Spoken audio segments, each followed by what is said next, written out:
Pot liquor was never supposed to be the meal. It was the water left behind after the greens were done, the liquid nobody thought twice about until there was nothing else on the stove.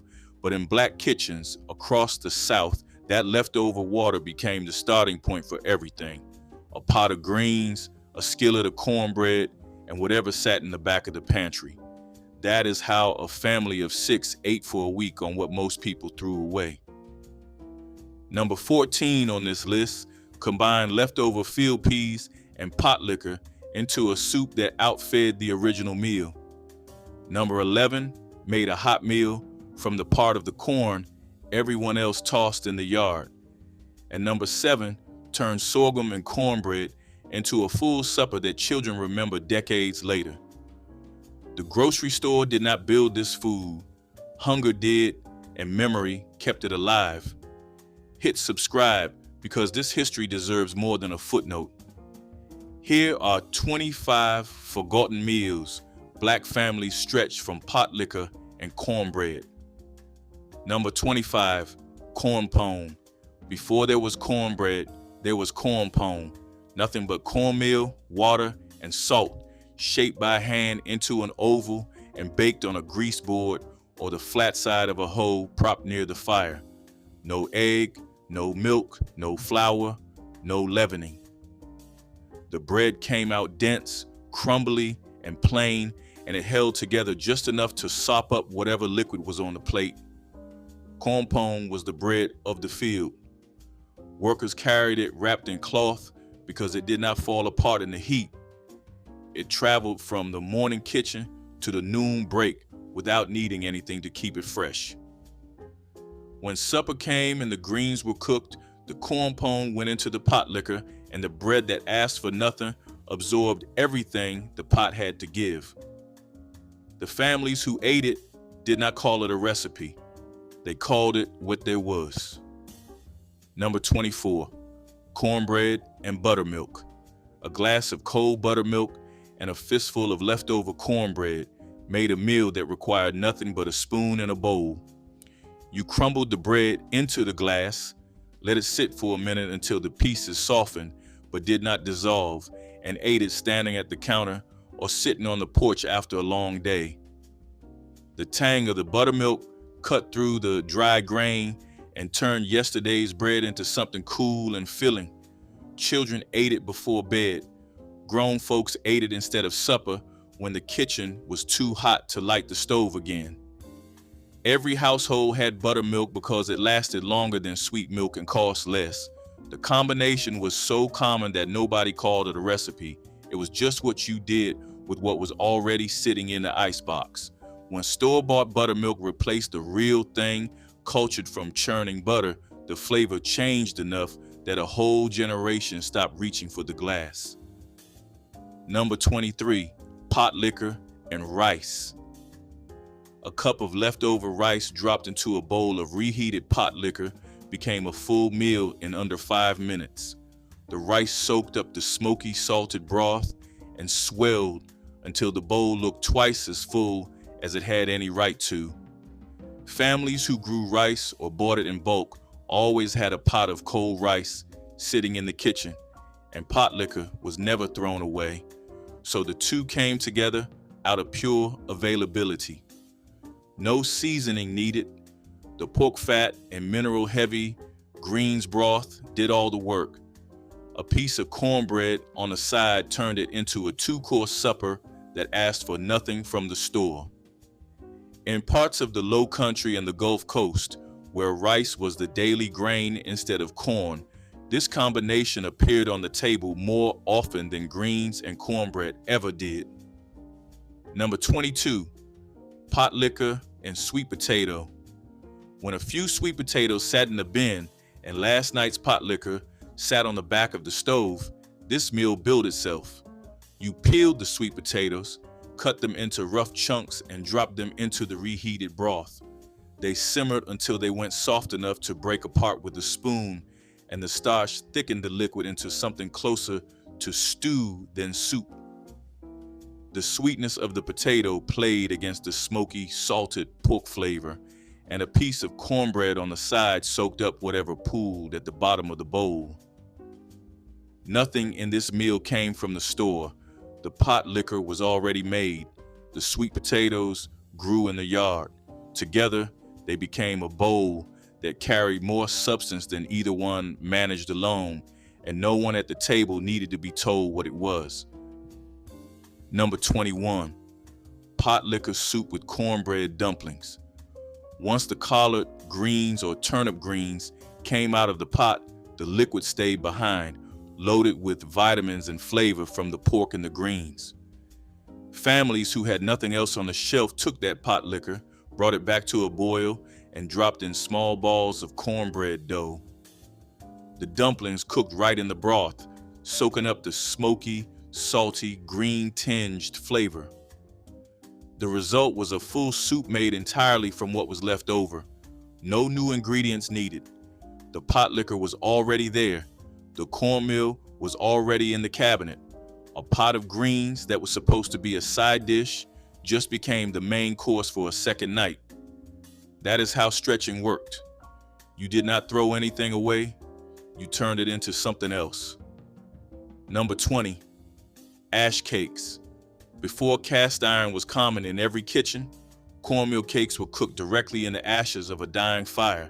You mixed cornmeal with water and a pinch of salt, shaped the dough into flat rounds, wrapped them in dampened cabbage leaves or collard leaves, and buried them in the hot coals.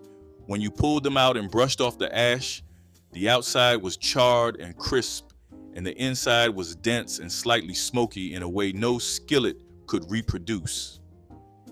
Ash cakes were the bread of people who owned nothing but a hearth and a sack of meal.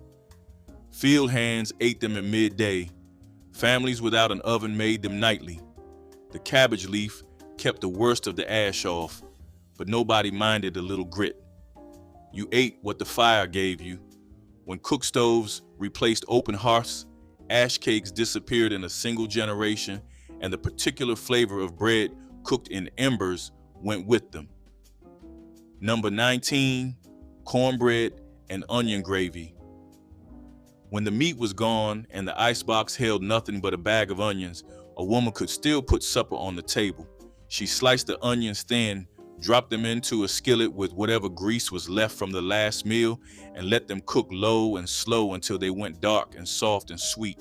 Then she stirred in a spoonful of flour, added milk or water, and cooked the gravy until it thickened enough to coat the back of the spoon. Poured over a split piece of cornbread, that was the meal. No meat, no vegetable besides the onion. Nothing in the pot that cost more than a few cents. But the taste told a different story. The long-cooked onions carried a sweetness that tricked the tongue into thinking something richer was involved. The gravy had body. The cornbread soaked it up and turned heavy and warm. A child who ate onion gravy over cornbread for supper did not walk away from the table feeling cheated. Onion gravy was the meal that appeared in kitchens from Alabama to the south side of Chicago when the week had stretched longer than the paycheck. It never announced itself as poverty food. It tasted too deliberate for that. The hand that made it took the same care with 4 onions that another cook might take with a roast. That was the discipline, not just feeding people, but making them feel fed. The women who made it never wrote the recipe down because there was nothing to write. Onions, grease, flour, liquid, cornbread, 5 things. But the ratio changed every time depending on what was in the house and how many mouths needed feeding. The meal adjusted itself to the night.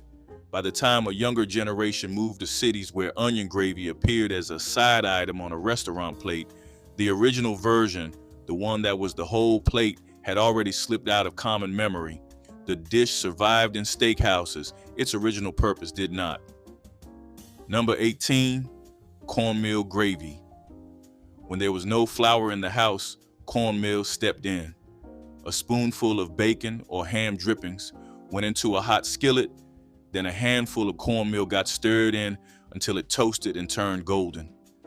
Milk or water went in slowly, and the whole thing thickened into a rough, slightly gritty gravy that poured over cornbread, biscuits, or whatever was sitting on the plate. It tasted like the bottom of a cast iron pan in the best possible way, smoky from the grease and faintly sweet from the corn. Cornmeal gravy was the gravy you made when the gravy ingredients were gone, but the skillet still had drippings, and the cornmeal jar still had a few cups left. Nobody wrote it down because nobody thought of it as a recipe. It was just what you did with what was there. Number 17, cornbread and tomato gravy.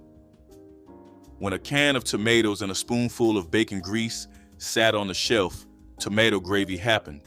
You heated the grease in a skillet, stirred in a little flour until it browned, and poured in the tomatoes, crushing them with the back of the spoon as they bubbled.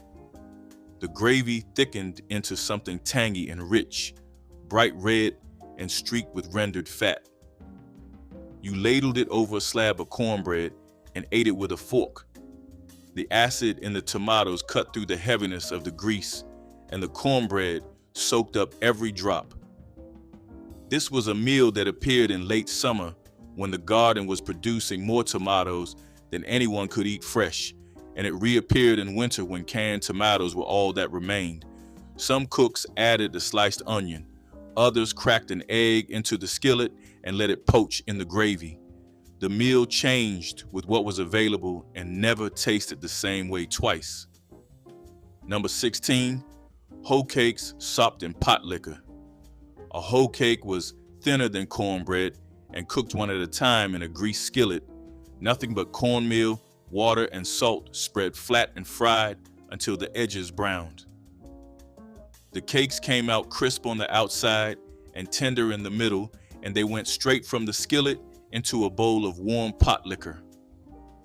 The thin bread soaked up the broth faster than a thick wedge of cornbread ever could. You ate it with your hands or broke it apart with a spoon, and every bite carried the full flavor of the greens pot. Hoe cakes were the bread of the earliest kitchens, cooked on the flat of a field tool before skillets were common. The name held on long after the tool disappeared. The meal held on too, because a woman who could fry a hoe cake and warm yesterday's potlikker had supper on the table in the time it took someone else to decide what to cook. Number 15, crackling cornbread. After a hog was butchered and the fat rendered down for lard, the small crispy pieces of skin and meat left behind in the pot were cracklings. Instead of eating them on their own, some cooks folded the cracklings directly into the cornbread batter and baked the whole thing together. The bread came out studded with small, salty, crunchy bites of pork that released their flavor into the crumb as it baked. Every slice carried its own seasoning. You did not need butter, grease, or potlikker on the side because the cracklings had already done that work from the inside. A pan of crackling cornbread made from a byproduct of the rendering pot fed a family as a standalone supper. The pork that was supposed to be finished gave the bread one more reason to exist. Number 14, potlikker and field pea soup. When a pot of field peas or black-eyed peas had been cooked and served, the broth left behind was almost as rich as the peas themselves. If a woman also had leftover potlikker from the week's greens, the two broths went into the same pot, and the combination produced something thicker and deeper than either one alone. The pea broth carried starch and earthiness. The potlikker carried smoke and salt and the mineral depth of collards or turnips. Together, they became a soup that tasted like it had been planned from the start, when in truth, it was built entirely from two leftover liquids that most kitchens would have poured out. A handful of whatever cooked peas remained went back in. A few pieces of cornbread floated on top or sat on the side for sopping. The soup asked for nothing new. Every ingredient had already served its first purpose and was now serving its second.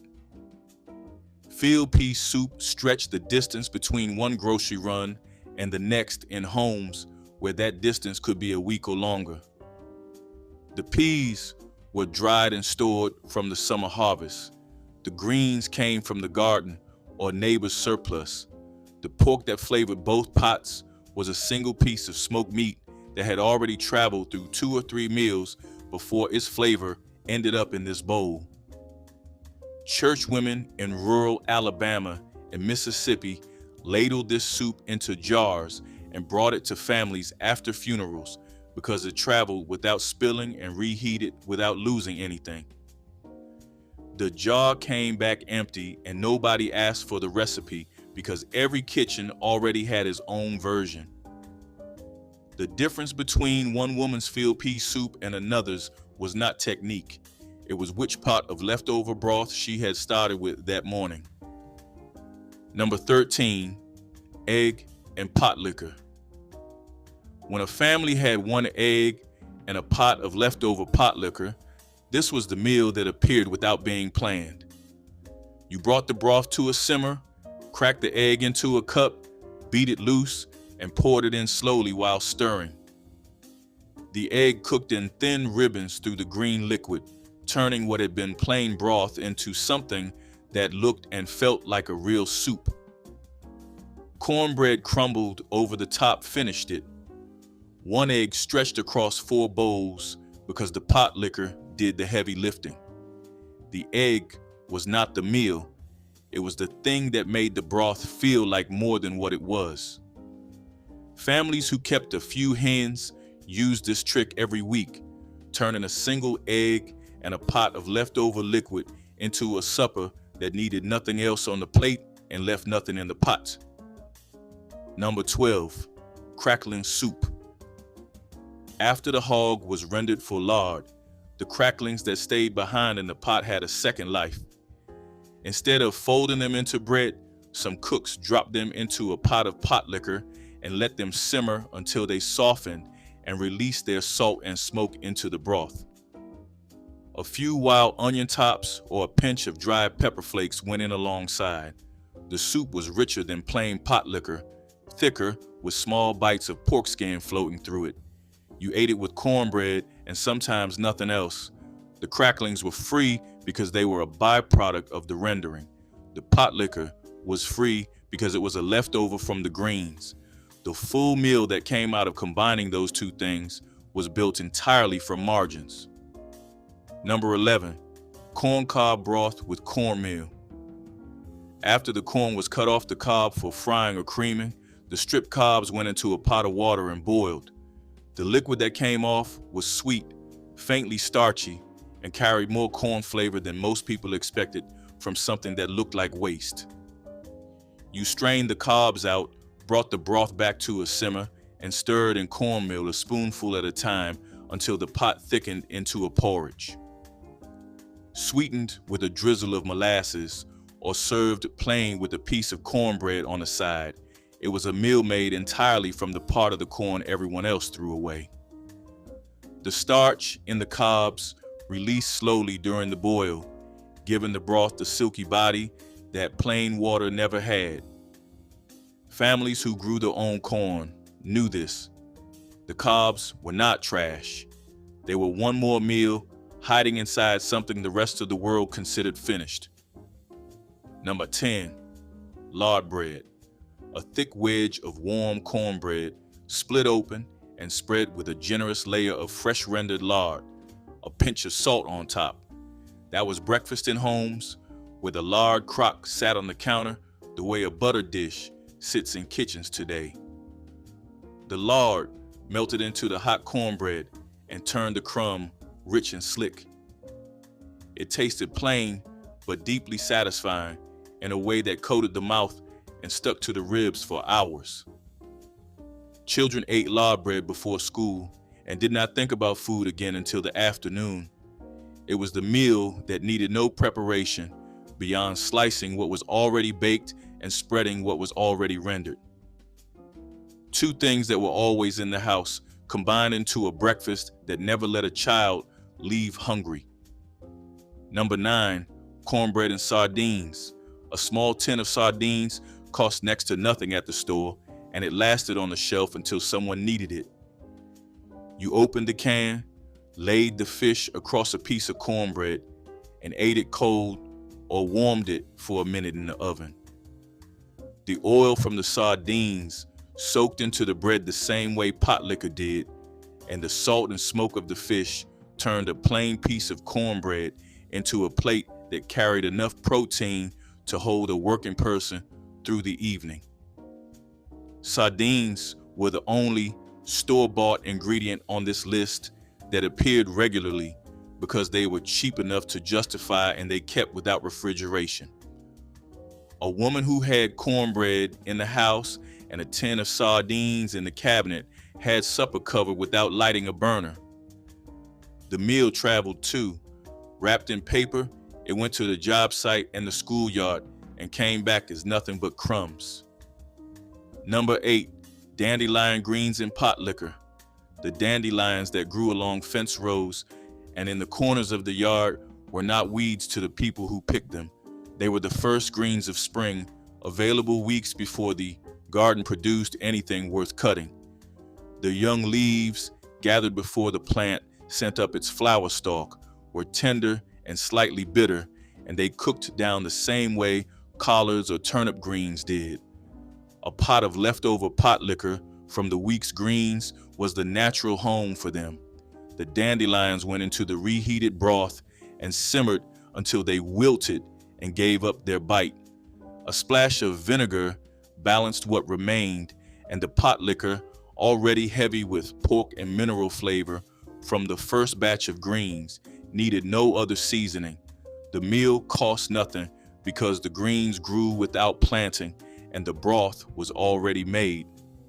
When people started treating their yards as lawns to mow and spray rather than ground to harvest, dandelion greens left the table and never came back. There is a word that keeps coming back on this list, and it is not forgotten. It is leftover. Leftover broth, leftover bread, leftover grease, leftover fat from a hog that was already carved up and sold to someone with more money. Nearly every meal here was built from what came after the first meal was finished, the part that was supposed to be waste. Black families did not see it that way. Waste was a word for people who could afford to throw things out. In a kitchen where nothing was guaranteed, the leftover was not the end of the meal. It was the beginning of the next one. That is the engineering behind this entire list. Not recipes passed down from books, not creativity performed for an audience. A quiet, daily refusal to accept that the pot was empty when there was still something clinging to the sides. Number 7, cornbread and sorghum. In homes where refined sugar never entered the kitchen, sorghum syrup was the sweetener, the spread, and sometimes the only reason a child sat down at the table without being told twice. The syrup came from sorghum cane pressed at a local mill, boiled down into a thick, dark amber liquid that tasted deeper than molasses and carried a slight bitterness at the back that kept it from being candy. You tore off a piece of cornbread, dragged it through a puddle of sorghum on the plate, and that was the meal. Breakfast, supper, or the thing a child ate between the two when nothing else was offered. The cornbread gave the grain and the salt. The sorghum gave the sweetness and the calories. Together, they carried a body through hours of work without complaint. Sorghum mills were common across the rural South through the middle of the last century. Families brought their own cane to the mill and came home with jars of syrup that lasted through winter. The syrup sat on the table the way salt and pepper sit on tables now, always within reach, always expected. Children who grew up eating sorghum and cornbread carry the taste with them decades later. It belongs to a specific chair at a specific table in a house that may not stand anymore. The syrup dripping slow off the edge of the bread, the crumbs falling onto the plate, the quiet of a kitchen where nobody needed to explain what supper was. Sorghum production declined as cheap corn syrup flooded the market, and the small mills that pressed local cane shut down one after another. The syrup that once cost a family nothing more than a trip to the neighbor's mill became a specialty item sold in glass bottles at prices that would have confused the people who made it. Number 6, cornbread pudding. When cornbread went too stale to eat or sop, it still did not go to waste. It went into a baking dish. You crumbled the bread, poured whatever milk was on hand over it, added a beaten egg if there was one, sweetened it with molasses or sorghum, and baked it until the top firmed and the center turned custard soft. Cornbread pudding was dessert that doubled as supper on nights when there was nothing else to serve. It was warm, sweet enough to satisfy, and filling enough to quiet a table full of children. The stale bread that would have been useless by morning became the foundation of a dish that tasted like someone planned it. Nobody planned it. The dish was born from the same question every stretcher meal on this list answered: what do you do with what is left? Number 5, cornmeal dumplings and collard greens. Instead of serving cornbread on the side, some cooks dropped spoonfuls of cornmeal batter directly into the pot of greens while they simmered. The dumplings cooked in the potlikker, soaking up the smoky, green-flavored broth until they were dense and tender all the way through. It turned a pot of greens into a complete meal without opening a second bag or lighting a second burner. The dumplings were filling in a way that a piece of cornbread on the side never quite matched, because they absorbed the flavor from the inside out. Every bite carried the taste of the whole pot. It was a small trick that made a big difference on nights when the greens were all there was and they had to be enough. No cookbook taught it. A mother showed a daughter, and the daughter showed her own children, and the trick kept the family fed for generations without ever being written down. Number 4, molasses and cornbread. When the pantry was bare and the icebox was empty, there was still molasses. You broke off a piece of cornbread, dipped it into the thick, dark syrup, and that was the meal. Molasses was the sweetener that poor Southern families used for generations because refined sugar was too expensive. It came in tin cans and lasted all winter. Children ate molasses on cornbread as a snack, as dessert, and sometimes as the only thing between them and going to bed with nothing.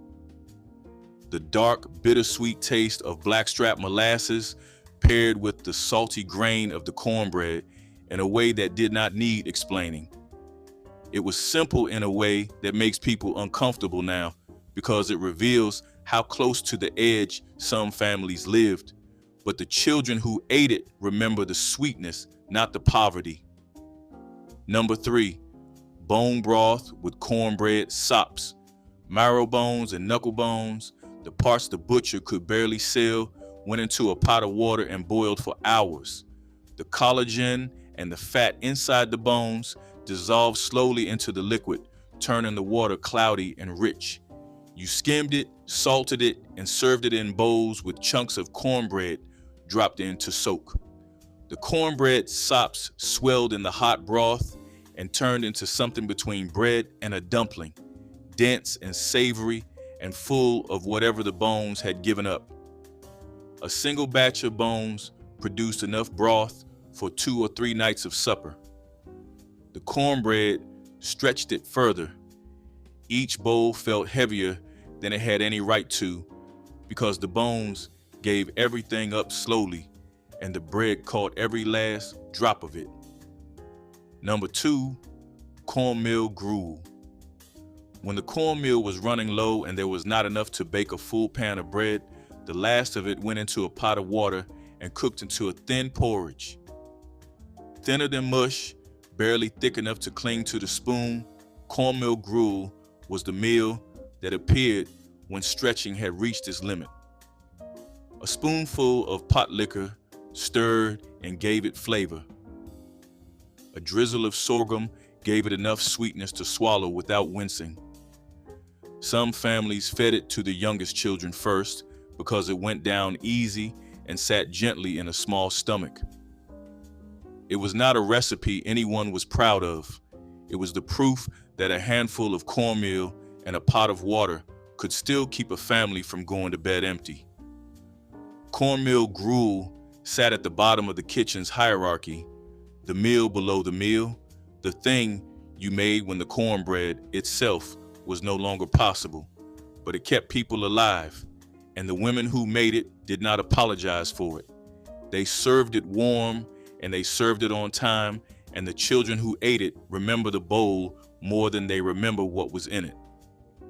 Number 1, Potlikker, just the broth, just the green, smoky, pork-flavored water left at the bottom of the pot after the collards were gone. You drank it from a cup, you sopped it up with cornbread, you heated it the next day, and dropped the leftover rice into it. Potlikker was the meal that came from what was already finished. It was the last stretch, the final reach into a pot that everyone thought was empty, and it held more nutrition than most of what sat on the plates above it. The vitamins from the greens, the minerals from the bones, the fat from the pork, all of it dissolved into that liquid. Families who drank Potlikker were not eating scraps. They were eating the most concentrated version of everything they had cooked. That is the truth this list comes back to. The forgotten meals were never really forgotten by the people who made them. They were overlooked by everyone else. Number 16, pouring the batter into hot fat for the sizzle ring. There is a sound a good cook waits for, and this trick is built around it. Before the batter ever went in, a spoonful of lard or bacon grease was dropped into the already screaming pan and swirled until it shimmered and nearly smoked. The grease had to be hot enough to ripple, almost ready to burn. When the batter hit that pool of fat, it sizzled around the rim and climbed the sides, frying the outer edge while the center baked. That gave the loaf a crisp lacquered ring all the way around, the part everybody fought over at the table. The fat also greased the pan so the bread lifted out whole, never tearing or sticking to the iron.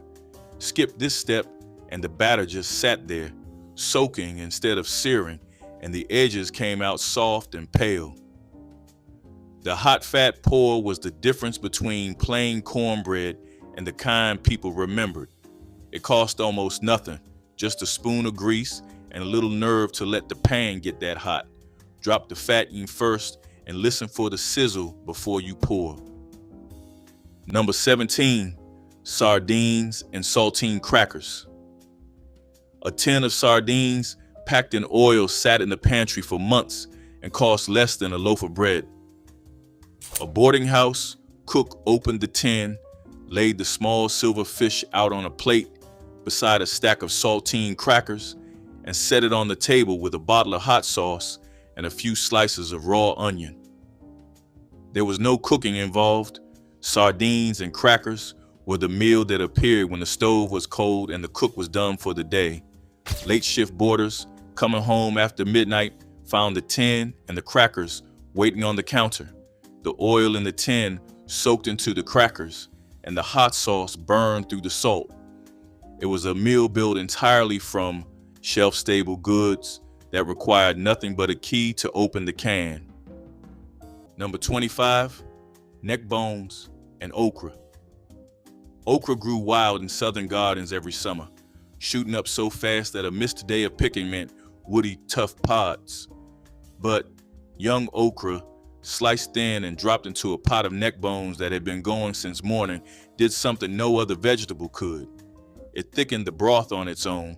The natural mucilage turned the Potlikker heavy and silky without a pinch of flour.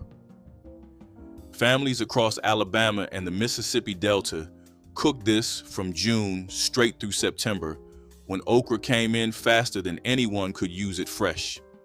The bones gave the pot its depth. The okra gave it body. Some threw in a handful of garden tomatoes to cut the thickness. Others left it alone, ladled over rice in a wide bowl. It was not gumbo. It was older than gumbo, and it asked for less. Number 18, mixing the batter with buttermilk, never sweet milk. Plain milk made a flat, dull bread, and these cooks knew it. They reached for buttermilk, thick and sour, left over from churning or simply turned on the back of the counter. That tang did two jobs at once. It seasoned the bread with a faint sharpness that played against the sweet corn, and its acid woke up the leavening so the crumb rose light instead of dense. The sourness also tenderized the meal, softening the grit and leaving the crumb fine. Buttermilk kept the inside moist as well, which mattered when the bread had to stretch across a long table and still taste good cold the next morning. In poorer kitchens, when the cow's milk had gone past fresh and turned thick, that was no waste at all. Soured milk was exactly what the recipe wanted, and the more it had clabbered, the better the bread. Nothing on a southern farm got thrown out if it could feed somebody first, and a turned jug of milk was simply tomorrow's cornbread waiting. A cook who understood buttermilk understood that sour was not spoiled, it was flavor and lift waiting to be used. Sweet milk made a pale, lazy loaf by comparison. Pour in the buttermilk and the bread will thank you. Number 23, neckbones and navy beans. Smoked neckbones were heavy, bony, and cheap because the meat hid deep between the vertebrae where no knife could reach. A boarding house cook dropped them into a pot of soaked navy beans with onion, garlic, bay leaf, and salt, and let everything simmer for hours until the beans turned creamy and the small pockets of meat slipped off the bone on their own. The broth thickened from the starch in the beans and the gelatin in the bones. By the time it was done, the pot smelled like it held a roast, not a bag of dry beans and a few scraps of bone. The boarders ate the beans with cornbread and gnawed the neck bones clean at the table. One pot fed the house for 2 days, and the cook had spent less than the price of a single pork chop. Number 24, smothered neck bones with onion gravy. The bones were browned first in a cast iron skillet, then buried under sliced yellow onions that cooked down until they turned soft and sweet. A little flour went into the pan drippings to thicken it. The gravy built itself around the bones, dark and rich and heavy enough to stand a spoon in. This was not a light meal. This was a plate you set down in front of someone who had been working outside since dawn. The onion gravy went over white bread or biscuits, whatever was in the house, and it stretched that meal another day. In parts of Georgia and the Carolinas, smothered neck bones showed up on Sundays when the family could not afford a proper roast. Number 17, the cast iron skillet itself. No tool in the southern kitchen carried more weight, and not just the literal kind. For most families, through most of these years, the heavy black pan was not one choice among many. It was the only pan there was. Everything came out of it: the cornbread and the fried chicken, the beans, the gravy, the eggs at dawn. It was bought once and meant to last a lifetime, and it usually outlasted the cook. A good skillet was never scrubbed down to bare metal. The thin layer of cooked-in fat, the seasoning, was guarded like money because it was money in a way. That black sheen meant the bread released clean and the crust browned even, with no flour and no fuss. When a pan was passed from a mother to a daughter, it came already seasoned by years of cornbread and pork fat, carrying the memory of every meal cooked before. That was the real inheritance, more than any china. The deeper history sits in the iron too. Many of these pans came up through plantation kitchens, where enslaved black women fed everyone and cooked over open hearths with whatever they were given, turning the cheapest meal into something that tasted like care. The skill of reading a hot pan by sound and smell, of knowing the exact moment to pour, was learned hard and handed down on purpose. one of the few things that could be kept and passed along when so much else was taken. So the skillet was never just a skillet, it was a record of who taught whom, a tool that held heat and held history at the same time.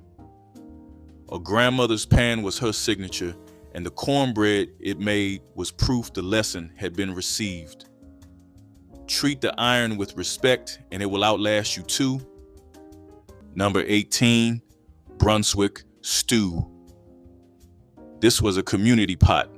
The original versions used whatever game was available, squirrel, rabbit, or possum, stewed low and long with tomatoes, corn, beans, and potatoes until everything broke down into a thick, reddish mash. A boarding house version used chicken, usually the older hens that had stopped laying and were too tough to fry. The cook simmered the whole bird until the meat fell apart, then added whatever vegetables she had on hand. The stew thickened on its own from the starch in the potatoes and the gelatin in the bones. One pot lasted 2 days. Brunswick stew proved a boarding house cook could feed a crowd with one old chicken and a pantry shelf of canned goods. The stew got better overnight, which meant the second serving always tasted richer than the first. Number 22, neckbones and green beans. Fresh green beans snapped between the fingers came out of the garden all summer long, and when there were too many to eat raw or fry up quick, they went into the neckbone pot. The beans cooked until they lost every trace of crunch and turned soft and gray-green, saturated with pork fat. Nobody in those kitchens wanted a crisp green bean. Crisp meant undercooked. Done meant the bean had given up its resistance and taken on the flavor of everything around it. A plate of neck bones and green beans with a cold glass of buttermilk beside it was a July supper that did not try to impress anyone. It just filled the house with the smell of slow pork and kept the family quiet until the sun went down. In parts of rural Arkansas and East Texas, families strung green beans on thread and hung them to dry for winter, then rehydrated them in a neckbone pot months later. Those dried beans, called leather britches, came back tougher and chewier with a concentrated flavor the fresh ones never had. Number 20, reaching for white stone ground meal. The choice was made long before the bowl ever came down off the shelf. Southern cooks did not grab the bright yellow, fine as dust meal sold in paper sacks today. They wanted white cornmeal, ground slow between stones, with the grit and the germ still in it. That coarse texture is what gave their cornbread its backbone, a little tooth in every bite instead of a soft cake crumb. The stone grinding kept the corn oil in the meal, so the bread tasted nutty and full even when there was nothing else on the plate. Yellow meal was fine for the hogs, the old saying went, but the table got white. Fresh ground meal also went rancid faster, which is why a good cook bought it in small amounts and used it quick. The lesson they carried was simple. The bread is only as good as the meal you start with, and the meal had to be real corn, not powder. Choose stone ground meal, and you're halfway to honest cornbread. Number 22, fried salt pork and red-eye gravy. Salt pork was cured belly fat, sold in slabs, and kept in a barrel or a crock where it lasted for weeks without refrigeration. A boarding house cook sliced it thin, soaked the slices in water to pull some of the salt out, and fried them in a dry skillet until the fat rendered and the edges went crisp. She poured black coffee into the hot pan and let it bubble with the drippings until it reduced into a thin, dark, bitter gravy. That gravy went over grits or biscuits. Red-eye gravy got its name from the circle of fat that floated in the center of the pan, staring up like an eye. The coffee cut the richness, and the salt carried the whole plate. A boarding house, breakfast of fried salt pork and red-eye gravy cost almost nothing to produce and stuck to the ribs until supper time. Number 23, neck bones and mustard greens.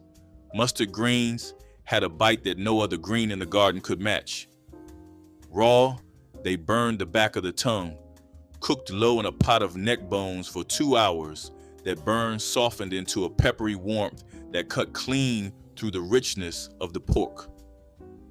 Families in Alabama and Mississippi planted mustard greens alongside collards, but the mustard came up faster and tolerated poorer soil.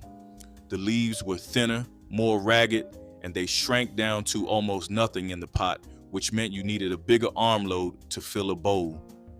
The Potlikker ran pale green with a sharp edge that some people preferred over the heavier, darker liquor from collards. Children who turned their noses up at the greens still sopped the liquor with cornbread because that peppery broth tasted like the bones dressed up in something new.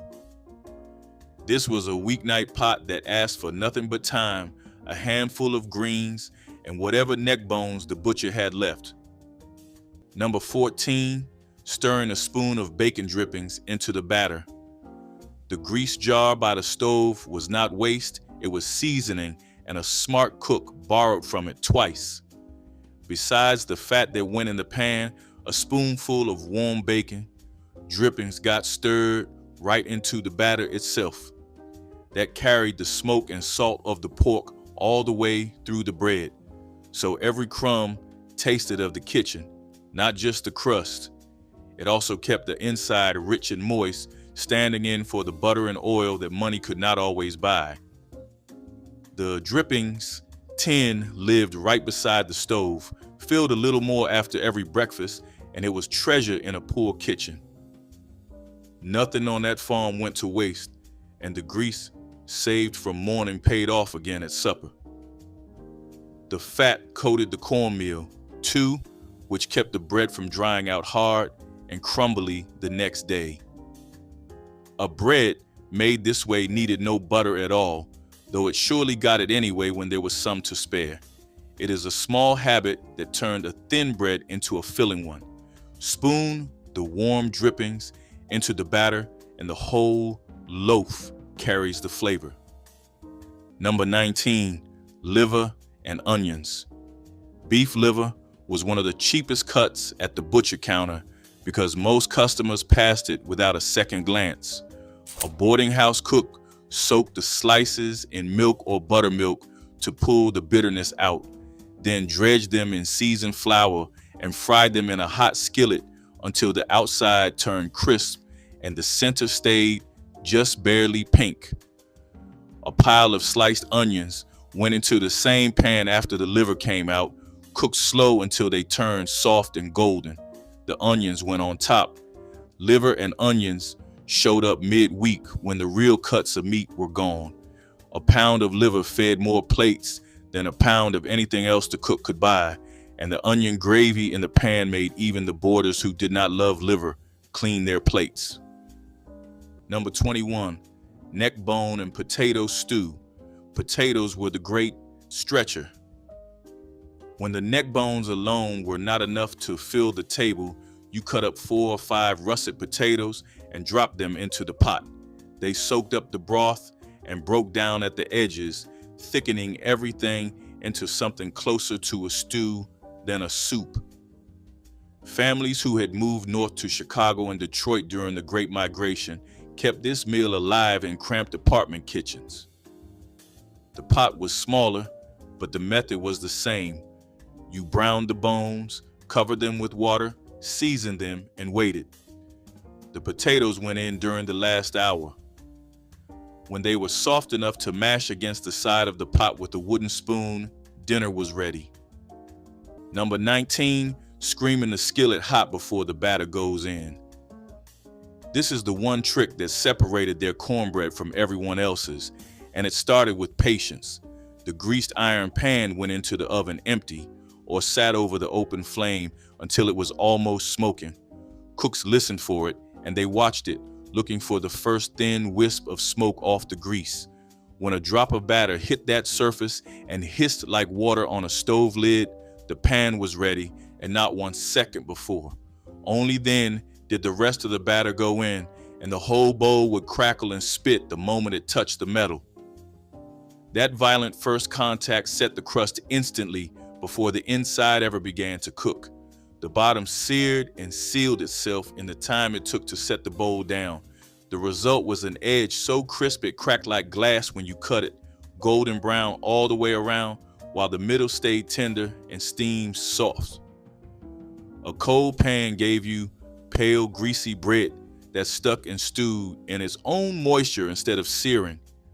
The hot pan gave you that lacquered bottom every Sunday plate fought over, the peace children begged for. It took no extra money, only the patience to wait out the heat. Heat the iron until it scares you, then pour. Number 20, stewed okra and tomatoes. Okra grew fast in southern heat, and a boarding house with any yard at all had a row of it along the fence. The cook sliced the pods into rounds and stewed them with canned tomatoes, onion, and a pinch of sugar in a covered pot until everything broke down into a thick, silky mass. The acid in the tomatoes cut the slime that okra released on its own, and the slow cooking turned the mixture into something closer to a vegetable stew than a side dish. Served over rice, stewed okra and tomatoes stretched a garden harvest into a full meal. The dish appeared on the boarding house table from June through September, the months when fresh okra was free for anyone willing to pick it. Here is something that never made the history books. A black boarding house in the 1940s was not a hotel. It was a necessity born from a locked door. In cities like Chicago, Detroit, Cleveland, and Pittsburgh, restrictive covenants and open hostility kept black families out of most neighborhoods. A man arriving from Mississippi with a factory job and a suitcase had almost nowhere to go. Boarding houses filled that gap. They were run almost exclusively by black women who converted their own homes into rooming operations, feeding 8, 10, sometimes 15 people from a single kitchen with a single stove. The meals were not a side business. They were the economic engine of the house. Every plate had to come in under a strict per head cost or the math collapsed. The women who ran these kitchens were not chefs. They were engineers working in flour and lard. Number 15, letting baking soda and buttermilk do the lifting. Old cooks did not trust a tall stack of leavening, and they did not need it. A pinch of soda stirred into the meal, then met with sour buttermilk, set off a quiet chemical rise the moment the two touched. The acid in the buttermilk and the soda fizzed against each other, lifting the crumb just enough to keep it tender without turning it into spongy cake. That is why the batter went into the hot pan fast, before the bubbles could fade and flatten. Wait too long and the rise was gone, leaving a dense, heavy bread that sat in your stomach like a stone.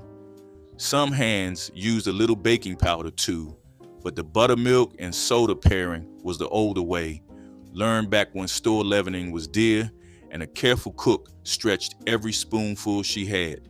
It also balanced the sour, since the soda took the sharp edge off the tang and left the clean corn flavor behind. The whole reaction cost a pinch of powder and a moment's attention. Stir the soda into the meal, then move quick. Number 21, backbone and rice. The backbone of a hog was a long stretch of spine sold in sections, heavier than ribs, and priced below everything else at the counter. Butchers in black neighborhoods kept them behind the glass because they moved fast when the price dropped. A boarding house cook browned the sections in a heavy pot, added water, onion, salt, and pepper, and let them simmer until the small pockets of meat along the vertebrae loosened and the marrow seeped into the broth. She served the backbone pieces over a bed of white rice with the cooking liquid spooned on top. The meat had to be picked off the bone at the table, which made it a slow meal in a house that usually ate fast. The broth was the real prize. It turned the rice underneath into something savory and rich, and the cook spent almost nothing beyond the time it took to wait. 25 meals pulled from Potlikker and Cornbread, and not a single one started with a full pantry. The corn pone carried to the field, the onion gravy poured over a split piece of bread when the icebox was bare. The sorghum dripped onto a torn piece of cornbread at a table where nobody needed to explain what supper was. Pick one. Cook it this week.